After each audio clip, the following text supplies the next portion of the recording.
What up, everybody? Scuffy here, and today we're going to do ourselves a card by card, not a card by card of the Salamanders, or Cash and Vaughn. I'm just going to get into this little free crate here. Now we're going to do ourselves a card by card of the Blood Angels. Blood Angels are new in the faction. They finally, I don't want to say the word complete, because they're not. Well, I mean, I guess theoretically you could say that they are. But the way the game's going to work, we're going to see more cards down the road. It's just going to take us a while to get there, but as far as a full faction goes, we have the full faction. We now have the Warlords, all four of them in there.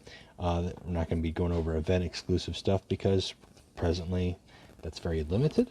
More importantly, there's no way to tell what the events will bring us in the future. So, I wish I was talking about Amit first off, Nasir Amit, but instead I'm talking about Azkalan. We'll go ahead and go through the Warlords, kind of give you my opinions as far as how the cards work, some ideas on how to use them, as well as the strengths and how they kind of compare to the cards within the faction themselves, possibly even to cards within other factions. So this is really just my take.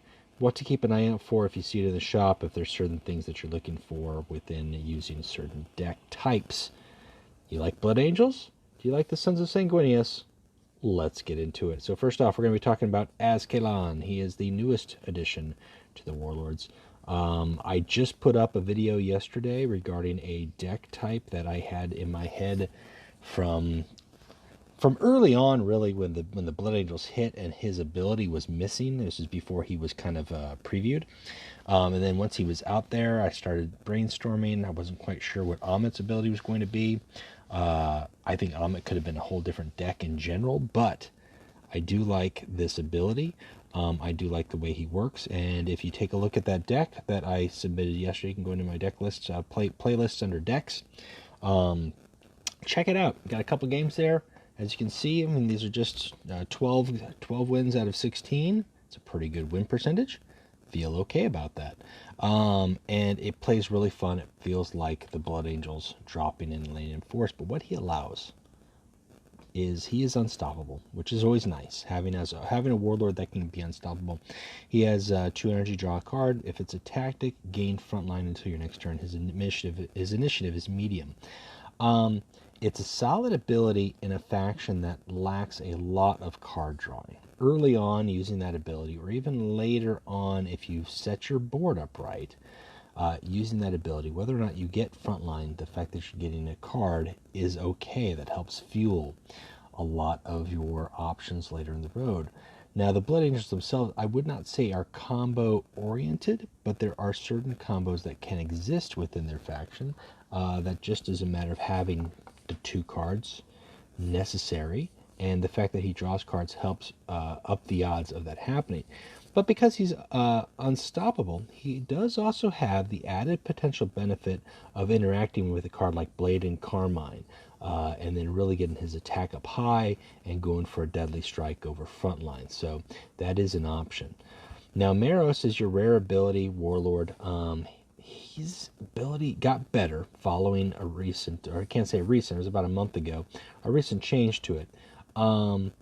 He always had the Requiem give +0/+1 to a random friendly unit. Now that can affect him. That doesn't just affect anybody else, but now he also has this option to heal 2 and remove stun and poison. And before it was just heal 2, but now he has the ability to remove stun as well as poison from another unit.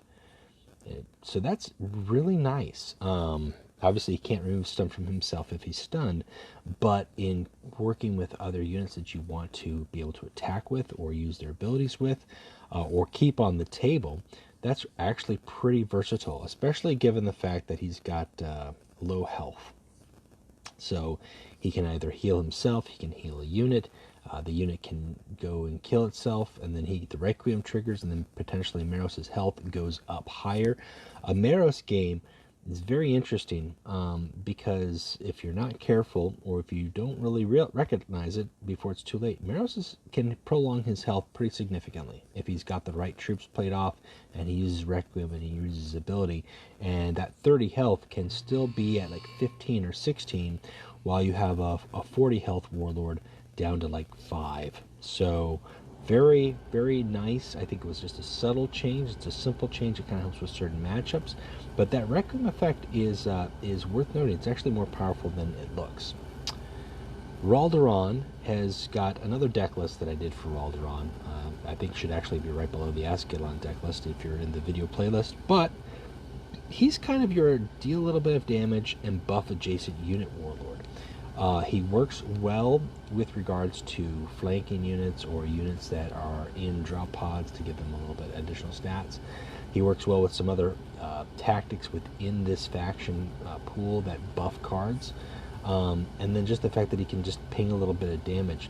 And the benefit is if the target dies, which personally I like effects that trigger if a target dies versus if a target survives. While it's very nice if a target survives, like Thiel, you can use that against a Warlord. Kyrene, you can use that against a Warlord. You're still gaining their ability.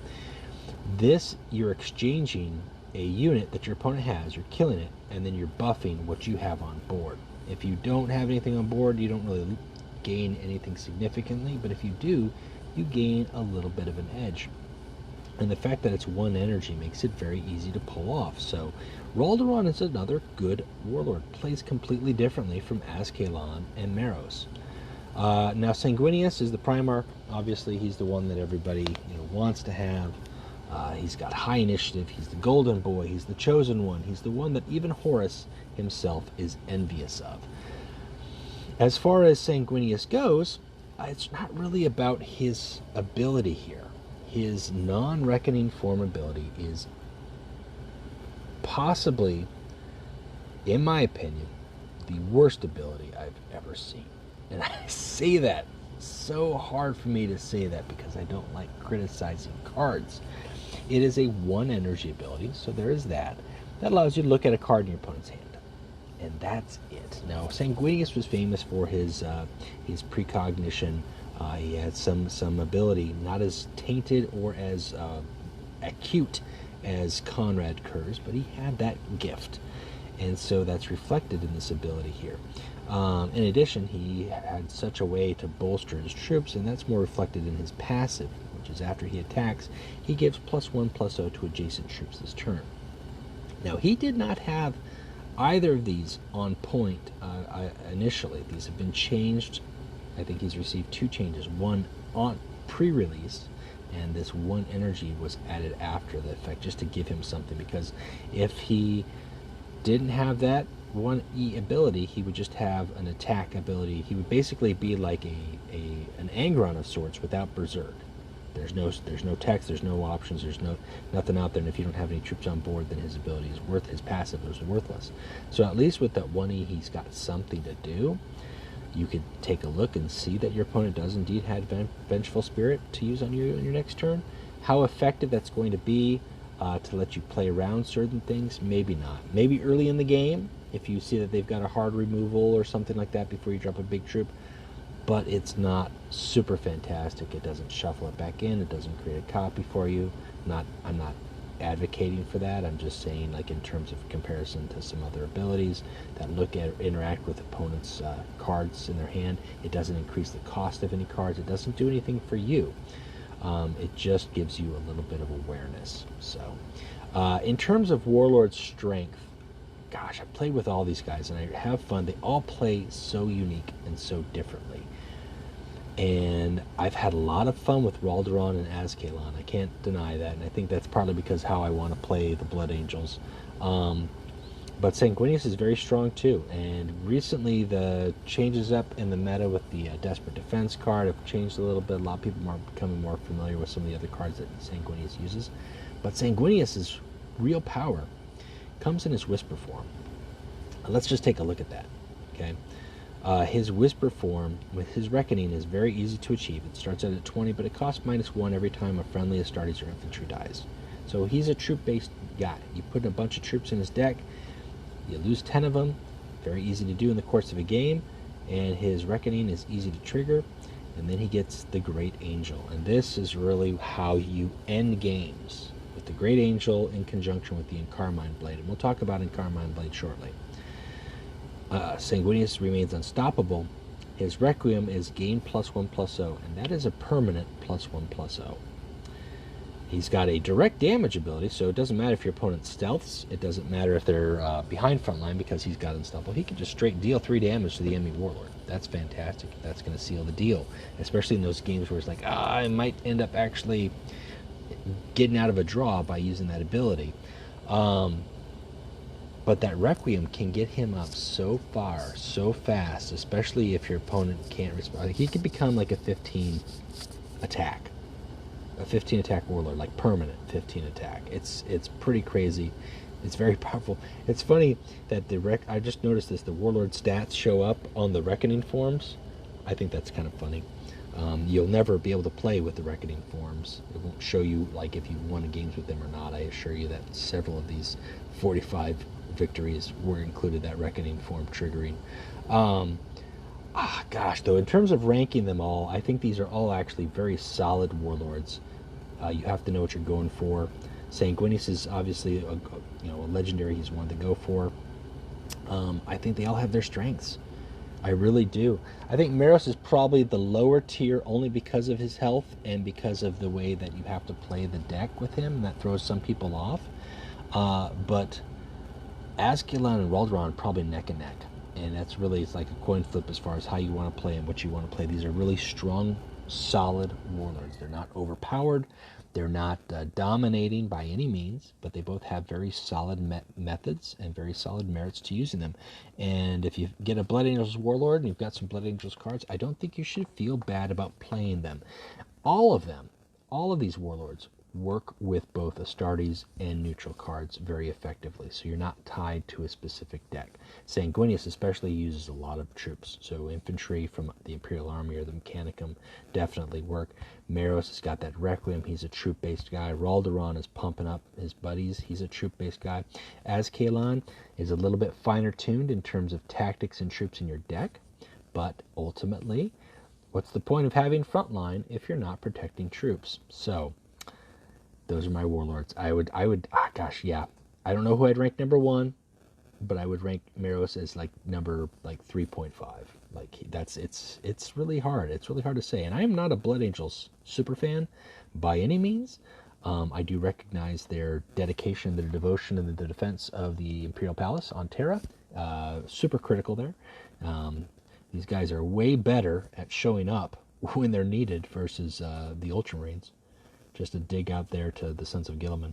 But ultimately, good Warlords, a good faction. After some balance changes here, I think these are pleasing.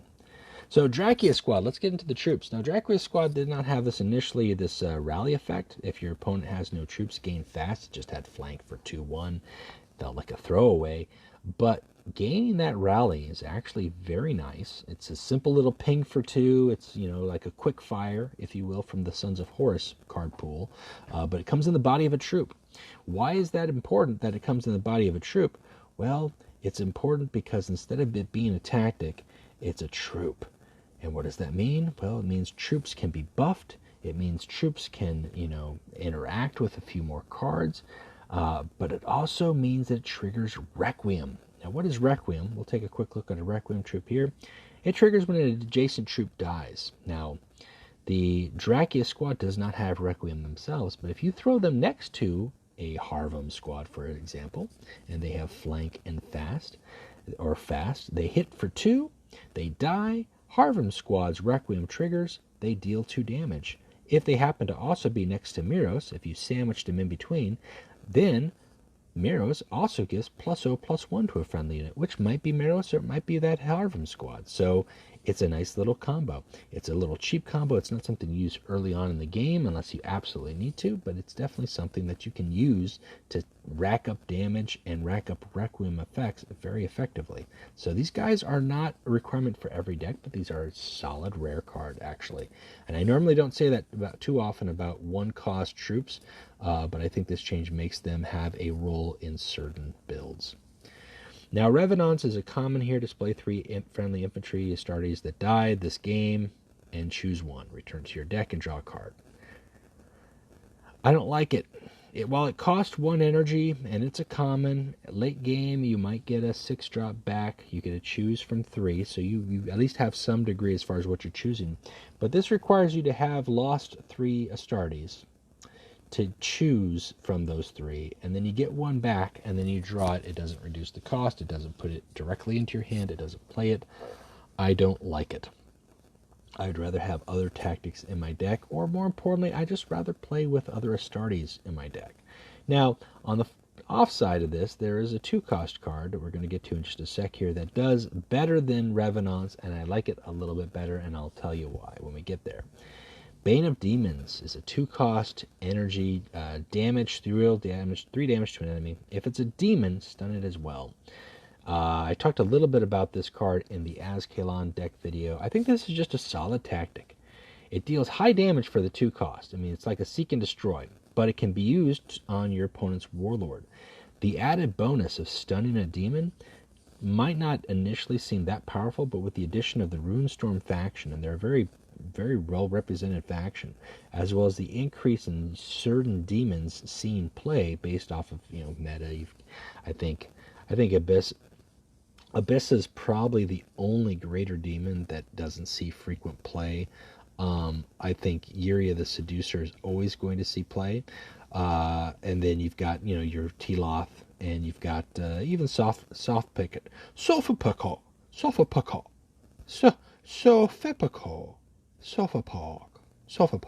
I don't know if I'm saying that right.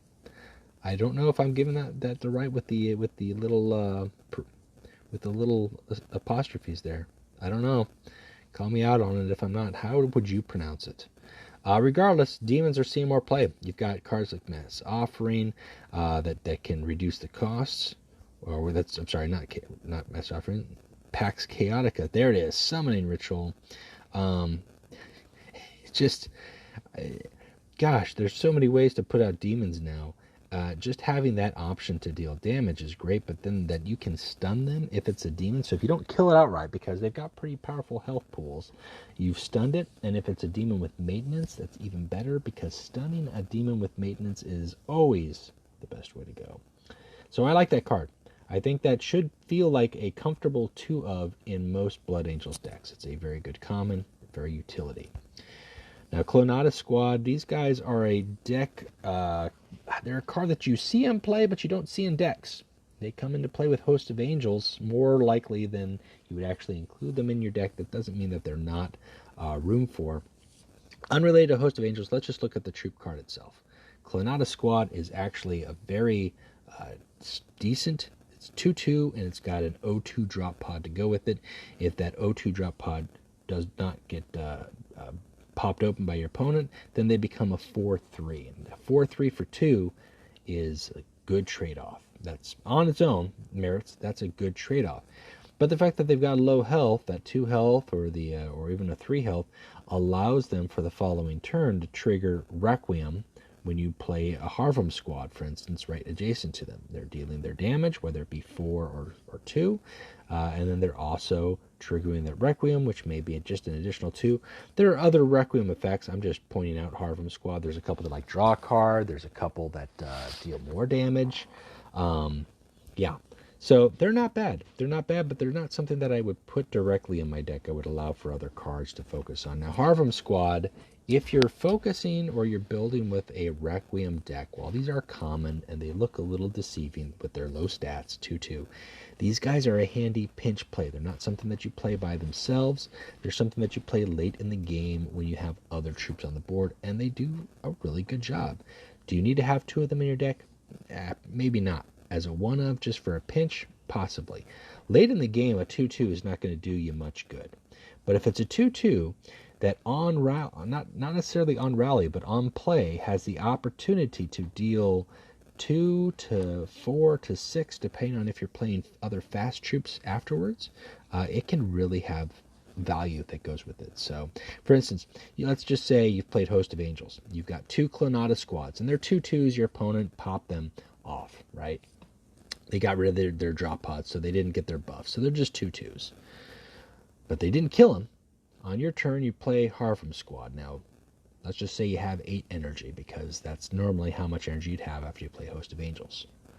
Host of Angels is a card we'll take out here much later.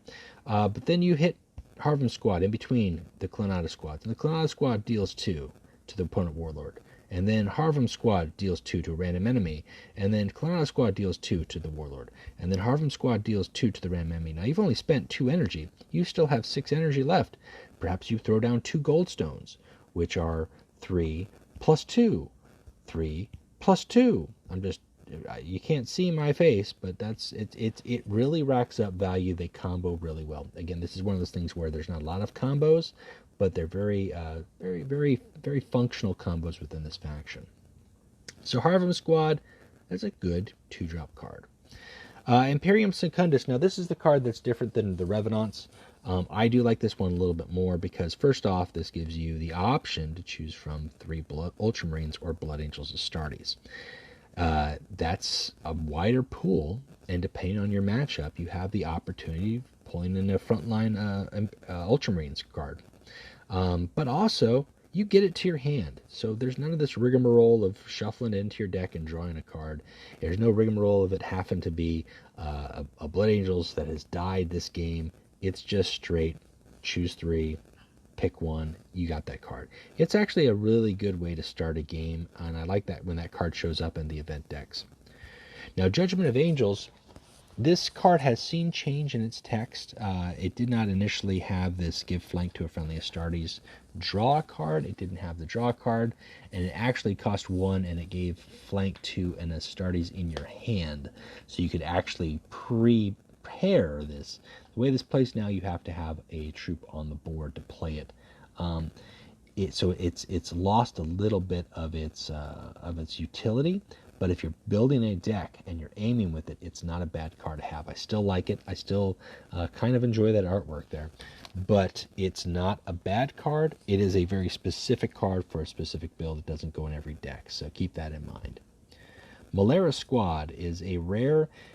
They're okay. If you're putting down some drop pods that you want to keep alive a little bit, or just having a 2-3 as an opening starter, it's okay. These guys aren't fantastic. They certainly don't need to go in every deck, especially if your deck is not including troops that are in drop pods. But they're not bad, and they serve their purpose even if you play them later in the game with like a 4-cost drop pod troop, and that drop pod becomes a 3. It just makes it just a smidge harder for your opponent. Doesn't mean that it's a guaranteed, and ultimately these guys don't last too often, so you really have to take a look at your deck when you're playing them. Prophecy Reveal is a really good card. Given the meta has seen a lot of stealth added to it, this is an anti-stealth card, which is great. It deals 1 damage to all enemies, which is great.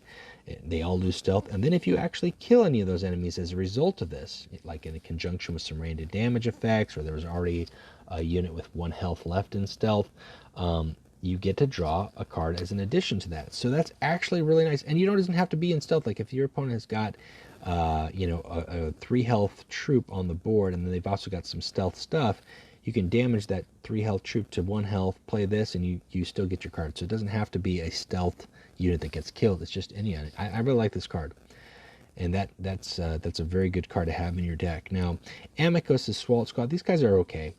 I'm not a huge fan of the armor style there. I'm not sure what's going on with that face mask, but 3/3 in a drop pod. Their landing allows you to deal random damage to an enemy twice. That's okay. It's not fantastic, but for a 3 cost, it's okay. There are better landing effects, but if in terms of stat wise, once you have these guys down, having a 3/3 on the board, if you're able to buff them with Ralderon and make them a 4/4, there's nothing wrong with that. Then you've got a body that your opponent has to deal with. In addition, if you drop another Amicus next to it, then they've got 2 4/4s that they have to deal with, one of those being in a drop pod. So they have merits. Ball's Fire has got flank and cleave 1. This is a common. I don't like it as much, primarily because it's a vehicle. And as a vehicle, it does not contribute to Sanguinius Requiem. It's a low-cost vehicle, so it kind of stymies away from the opportunity to play cards such as supply lines for some of these higher-cost Blood Angels Dreadnoughts. It's okay, but having flank and cleave 1 and 2, 3, it feels like a throwaway. Like if your opponent has nothing to flank, these guys are just a 2, 3. That's it. Like cleave 1 is not going to do them good because you put them on the board, they're not going to last. So I would rather have, honestly, I'd rather have the Drakius squad versus the Balls Fire. Foresight. Now, this is a very interesting card here. This is a clutch card. I don't know if you would put 2 of these in a deck, but as far as an epic goes, it gives a friendly unit precognition. Precognition is a very powerful effect. It also gives them Survivor 1, which is in of itself not massively huge, but late game, it could just be all that you need to keep yourself out of lethal from your opponent. The fact that they can't attack you directly for that turn, and you've gained Survivor, you've bought yourself time, you have a little bit of foresight. You could put that on your opponent's Warlord, you could put that on your Warlord, or you could put that on a troop in a drop pod, or you could put that on, a troop that is low health, but you want to stick around so you can trigger some Requiem. It's really good. It's not great, it's not fantastic, it doesn't go in every deck, but it is worth considering. If you see Foresight in the shop, I'd recommend picking up one of them if you don't have it, because you might always find an opportunity to play that. Furioso Squad. Now, I like these guys. I think these are ones that I was able to tease, spoil when we were doing image reveals for the Blood Angels. These guys are just straight up, they get stat buffs with their Requiem. So if I play them at 4 energy and I throw down Drakius Squad and Drakius Squad dies, I have a Furioso Squad for 4/4. Or if I play them at 5 energy and they're next to Ralderon, I can turn them into a 5/5. Very, very easily, very effectively. That's not bad. I like these guys. They don't go in every deck that I've got, but the decks that they do go in, when I use them and they stick on the board, they're nice. The Berserk, that's a trade-off that I'm not, that I don't feel bad about, because what else would I do with them? They don't have any other ability. They just have buff stats and they want to attack. Makes sense to me. Hermia. Now, Hermia got a little buff here in the fact that it draws a card now. Before, it did not have that draw card option. Before, it just had your Warlord gains draw pods have +1 +0 or +0 +1. The fact that it has draw card now, excuse me, I'm gonna quench my thirst. That's good soda. The fact that it lets you draw a card and early on in the game, if you play it on 3 energy, is good. It trades off. It gives you a little bit more to go off of. This is not a bad effect. I've seen some people play with 2 of them, and while that really helps you get your landing effect, I feel as if it throws you off. If you're playing Hermia on turn 2 and turn 3, you're going to have powerful draw pods, but you are losing the opportunity to put anything else in play on turn 2 and turn 3. And if you've got a 4 armor draw pod, but your opponent has 2 troops on the board that have 4 attack, then you don't have a landing effect anyway. So you really need to be smart with Hermia. It's worth putting in your deck if you're doing drop poddy troops, but it's not worth doubling down on unnecessarily unless you're facing like an opponent like Angron or something like that, where he's not going to have troops on the board. Then it might be worthwhile. Last Stand is one of the ideal combo cards. It does not go in every deck that I've got, but the ones that have it, I've either got 2 or 1 copy of, just for the long pinch. Because if I have a Astartes on board, and he happens to be the last one especially, I can buff him up significantly, and then he's got Bloodthirst, and that in of itself sometimes can be the lethal attack, or the attack that deals enough damage to swing the game. For 3 energy, you're playing it, and the way you play it here, you're playing it on a troop that you already have on board, so you're not falling behind. The way this effect works is, very rarely would you have a reason to throw it down on a troop that can attack, or I guess that has flank. You could, if you really wanted to, you could make this guy, a 3/3 and do 6 damage for 4 energy if you really wanted to.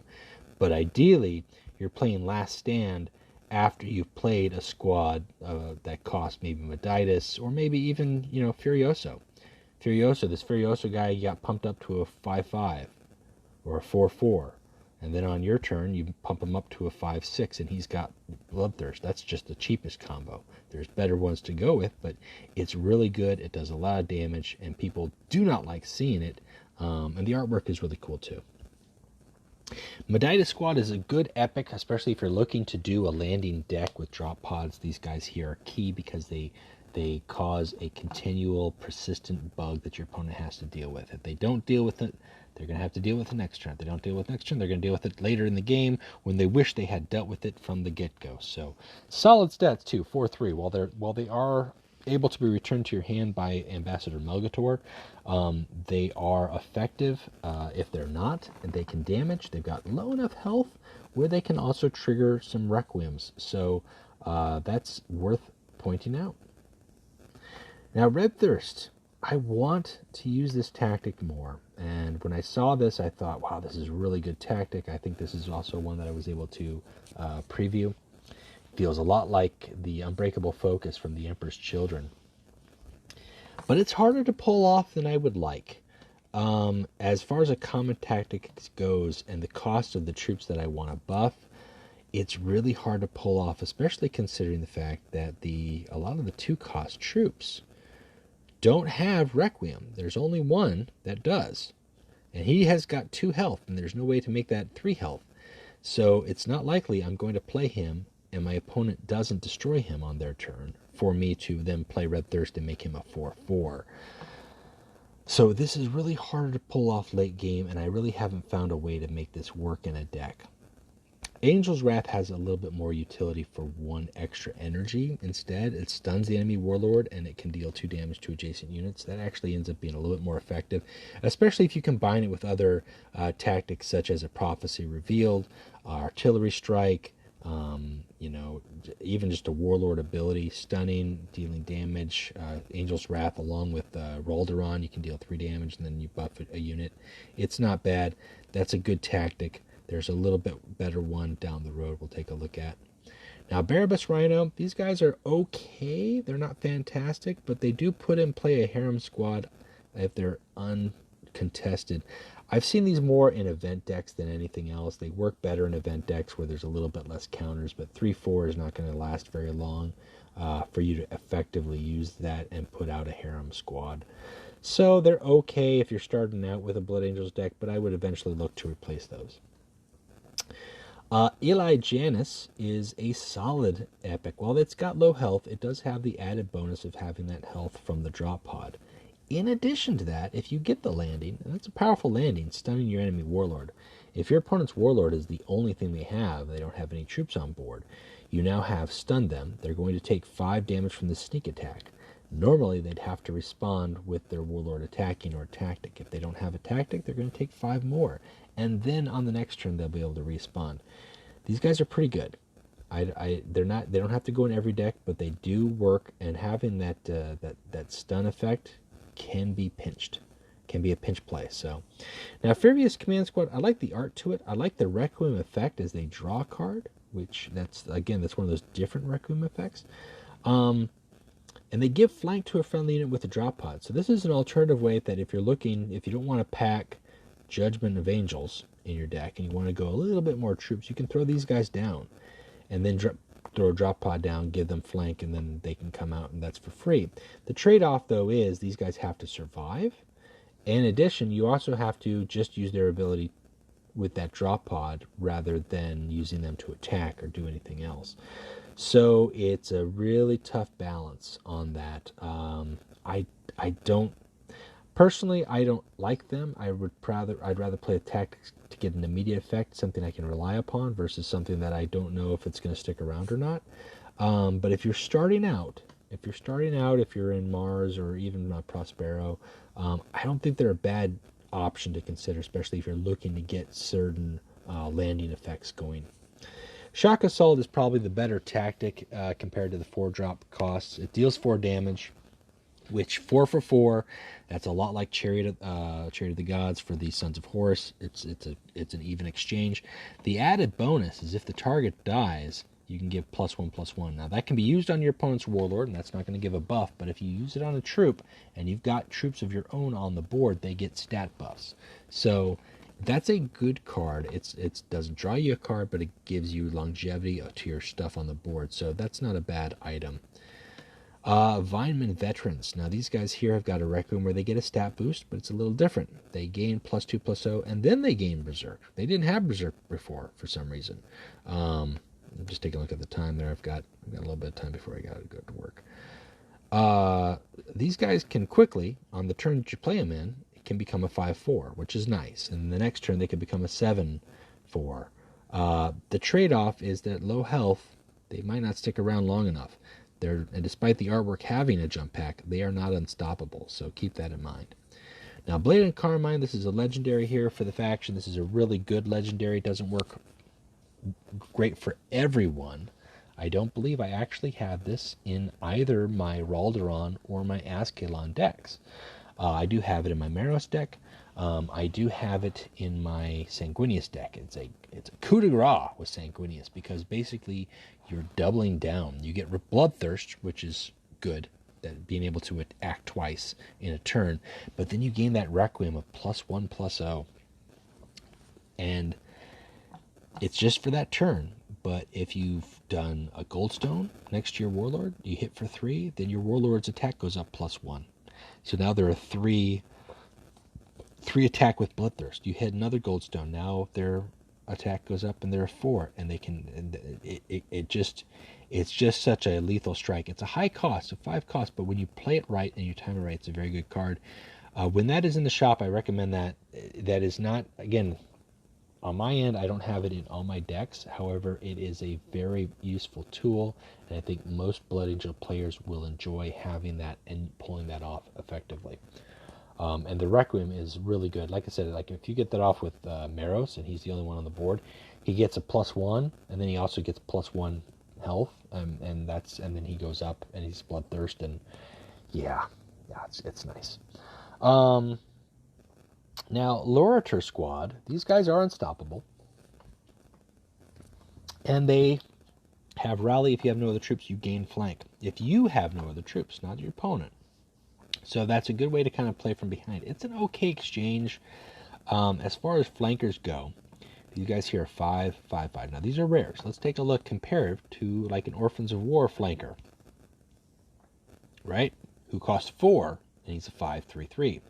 So for 1 energy less, you've got 2 extra health, but you've got a conditional flank versus a guaranteed flank, which is also comparative to the Ultramarines, who have got the same with a conditional flank at 4. So it's okay. It's not great, and I don't know if I necessarily want a 5/5 flanker at that point. I'd rather just have a 5/5 body that has a better effect. If I'm throwing away a 5/5, if he doesn't stick around with that 5 health, then I've done nothing but blown 5 energy. So you've got to be careful with that.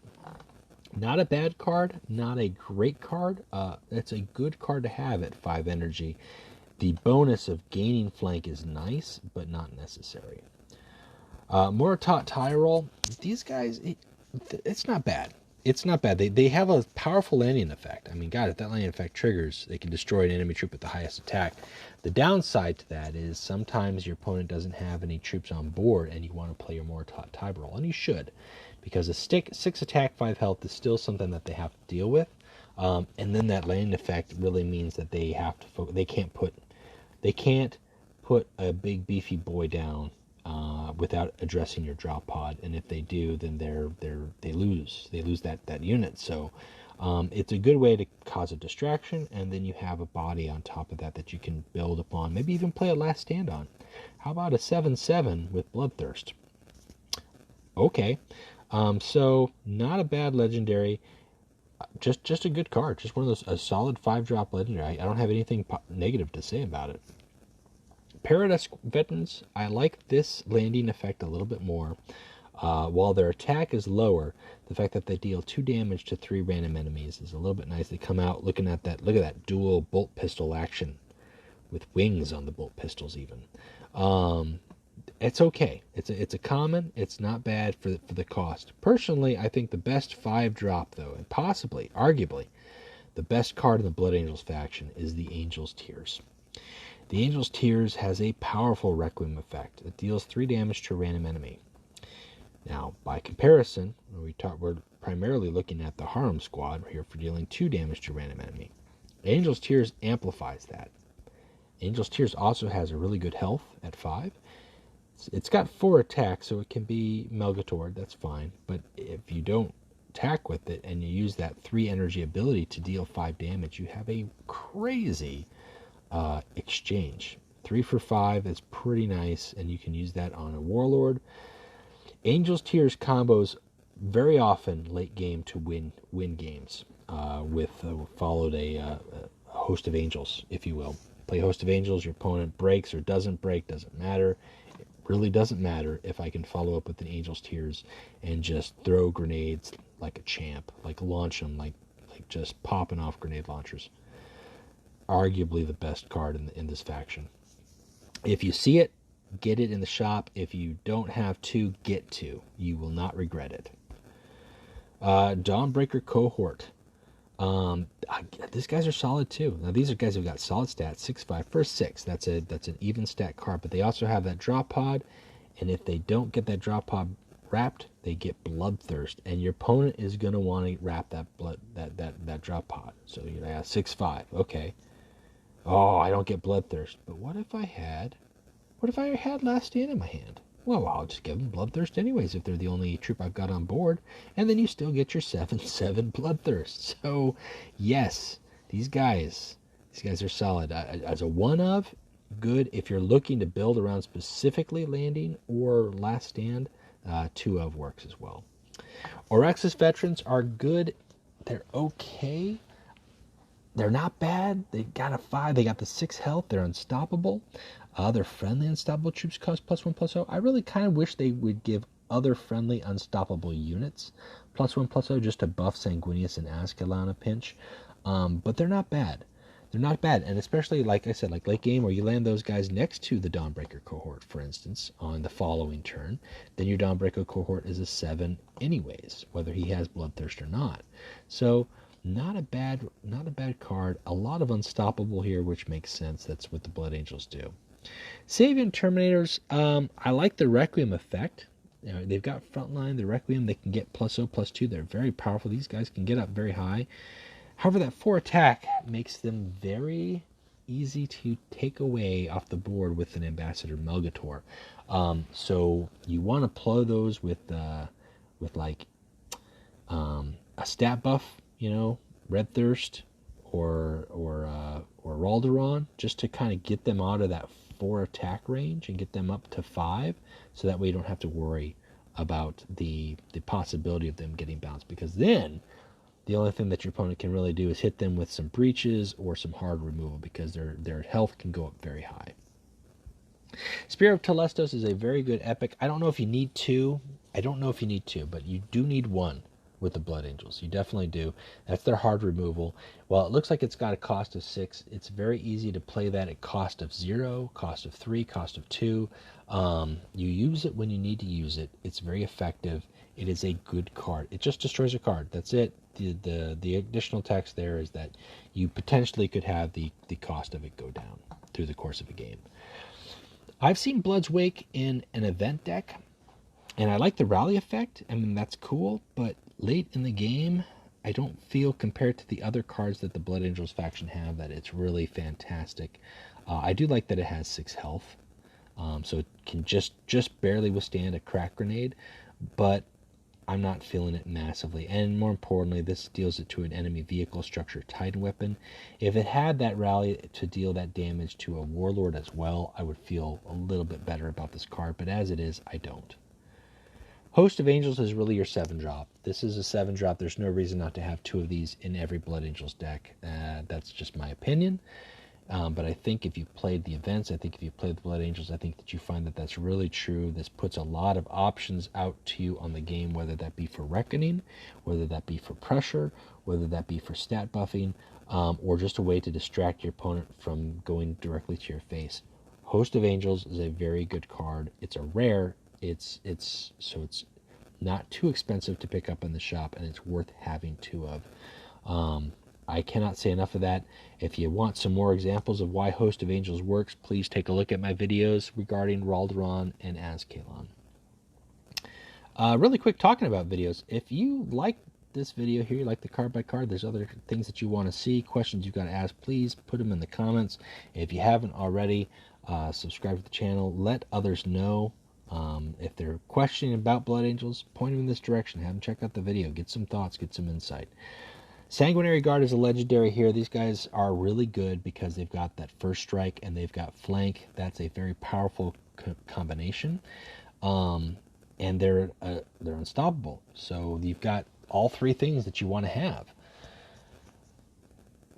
They're a one of, and you have to play them very carefully, and that's all I have to say about that. Other than that, if you play these guys carefully and you play them right, you will never go wrong with the Sanguinary Guard. It's a solid card. The artwork is really cool. I like it. And that I put 2 Host of Angels and a Sanguinary Guard in every deck, and I don't regret it. I don't regret it at all. Now the Cloden Dreadnought, this is one of those vehicles that I was talking about. It's a beefy, it's an 8-coster, but look at everything it's got going for it. It's got Draw Pod. It's got Bloodthirst. That's not conditional. It has Bloodthirst. Initially, that was a conditional. On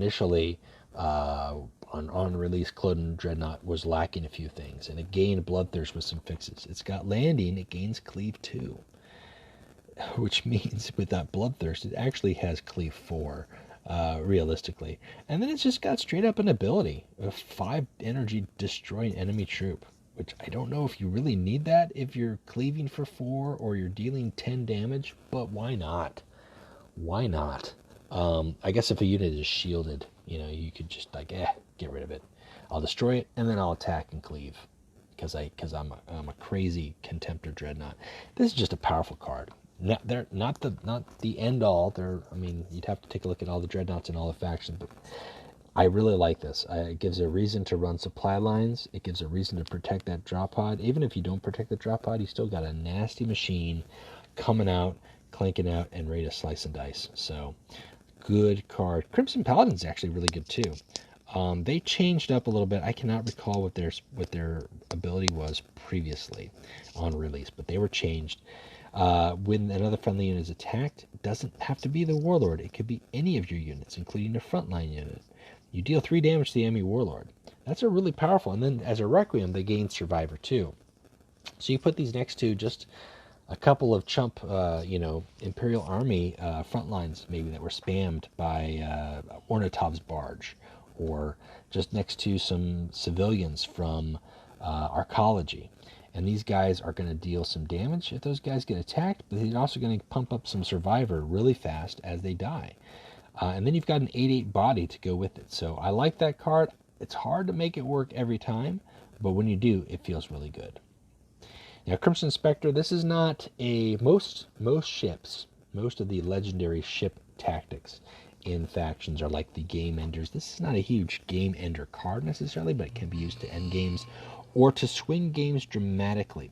What you end up getting here is you deal 4 damage to all enemies. That includes your opponent's Warlord, and then you heal to your Warlord for each enemy killed. At the very minimum, you're doing a 4 damage. At the very maximum, you are dealing 4 damage to your opponent's Warlord, you're wiping their board, and you're healing for 12. And that is a huge swing. It's actually a swing of 16 life. Them going down 4, you going up 12. So it can be very powerful, and it depends on, at that 8 energy mark, if your opponent is being crafty or not, if they're thinking about it ahead or not, you kind of hold on to that for the right moment. And it really helps prolong the life of some of the Warlords, clear that board, and let you follow up on your next turn with just whatever it is that you want, knowing that you've gained some additional health. And then you've got Venerable Jophiel. This is another expensive Dreadnought. Very nice artwork here. He's got a 9/10, and he's got shield, and he's got frontline. They have no choice but to run through this guy unless they're unstoppable. He's been changed as well.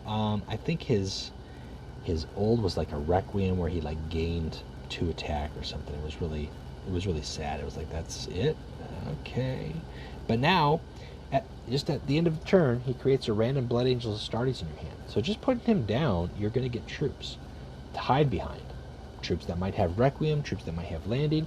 He might only last 1 or 2 turns because he's a target. He's a target for a Melta-Bomb. He's a target for an Earthsea Malevolus.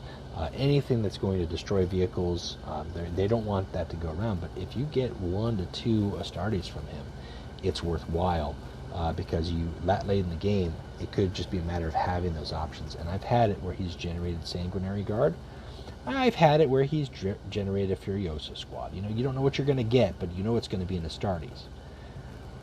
Now, Subitos, no, I'll pass. Pass this card. This is your classic 10 energy Land Raider for the faction that nobody ever wants to play. Pass. Don't get this card. Don't use this card. There's better cards out there. And I'm not even talking about the epics and the rares. Just in terms of 10 energy, there's better cards to play, period. Just don't do it. Don't do it, guys. That's it. That's the Blood Angels. That's the Blood Angels faction. That's a card by card. That's everything that they've got. That's my opinions. That's my breakdown. In terms of the top 3 Blood Angels cards, not Warlords, but cards themselves, again, I will go number 1, hands down, Angel's Tears. Angel's Tears. Number 2, I'm probably going to go with... that's a hard call. Host of Angels is probably number 2 for me because of its options, of how it interacts. You can have 2 of it. It's a rare. You can play with it. It's actually really good. Number 3 could be Spear of Telesto or Sanguinary Guard. I'm on the fence with both of those. I think probably Sanguinary Guard more so because you know if you're playing against an Angron or something that doesn't have troops, this card's not going to do any good. Or at least there you can still put down a 7/6 that might have a chance to attack on your turn. So that's my 3. 1, 2, 3, top 3 cards that are not Warlords in this faction. I could be wrong. If you've got opinions, please let me know what your thoughts are. I'm curious. I'm curious to see what other people are experiencing with the Blood Angels here. But I think we've got a faction that, following some revisions and some changes across the board from Warlords down, this faction ends up a lot better than they were on release. And they play like you feel like the Blood Angels would play. A lot of drop pods, a lot of jump packs, a lot of fury, which is what they were. These guys were a sight to behold, both angelic and demonic at the same time. So that's it. That's my card by card. Now we'll probably be doing a card by card with the Runestorm next when they come out with the 4th Warlord, who I believe will be Samus. And we'll take a look and dive deep into the Runestorm faction. But other than that, that's it for me, guys. Thank you for watching. I hope this was insightful to you. I'm curious to hear what you guys have to say, and we will be talking again next time. Until then, keep playing Legions.